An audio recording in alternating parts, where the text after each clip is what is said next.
5ই আগস্টের গণ-অভ্যুত্থানের চাপে ক্ষমতা ছাড়তে বাধ্য হয়ে ভারতে পালিয়ে যান তৎকালীন স্বৈরাচারী প্রধানমন্ত্রী ও আওয়ামী লীগ নেত্রী শেখ হাসিনা। তার আগেই ওই দিন সকালে গণভবনে ঘটে যায় এক নাটকীয় ঘটনা, যার বিস্তারিত প্রকাশ করেন আন্তর্জাতিক অপরাধ ট্রাইব্যুনালের চিফ প্রসিকিউটর মোহাম্মদ তাজুল ইসলাম। গত 25শে মে জুলাই মাসের গণ আন্দোলনের সময় ঢাকার চানখারপুল এলাকায় সংঘটিত মানবতা বিরোধী অপরাধের একটি মামলায় আনুষ্ঠানিক অভিযোগ উত্থাপন করা হয়। সেই শুনানিতে তাজুল ইসলাম 5 আগস্টের সকালে এক গোপন বৈঠকের বিবরণ তুলে ধরেন। তিনি জানান, ওই বৈঠকে শেখ হাসিনা তৎকালীন পুলিশ প্রধান আইজিপি চৌধুরী আব্দুল্লাহ মামুনকে উদ্দেশ্য করে বলেন, ওরা পুলিশ কাজ করছে, সেনাবাহিনী পারবে না কেন? জবাবে আইজিপি জানান, বাহিনী ক্লান্ত, অস্ত্র গোলাবারুদ ফুরিয়ে আসছে, আর এই পরিস্থিতি ধরে রাখা পুলিশের পক্ষে আর সম্ভব নয়।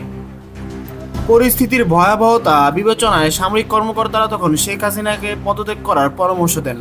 এতে ক্ষুব্ধ হয়ে তিনি বলেন, তাহলে তোমরা আমাকে গুলি করে মেরে ফেলো এবং এখানে গণভবনে কবর দাও। বৈঠক থেকে তাকে সরিয়ে গণভবনের অন্য একটি কক্ষে নিয়ে বিস্তারিত পরিস্থিতি ব্যাখ্যা করা হয়। কর্মকর্তারা আবারও তাকে পদত্যাগের অনুরোধ জানান। এমনকি ছোট বোন শেখ রেহানাও তাকে বোঝানোর চেষ্টা করেন। রাজি না হওয়ায় এক পর্যায়ে শেখ রেহানা তার পা জড়িয়ে ধরেন, কিন্তু হাসিনা তাতেও নমনীয় হয়নি।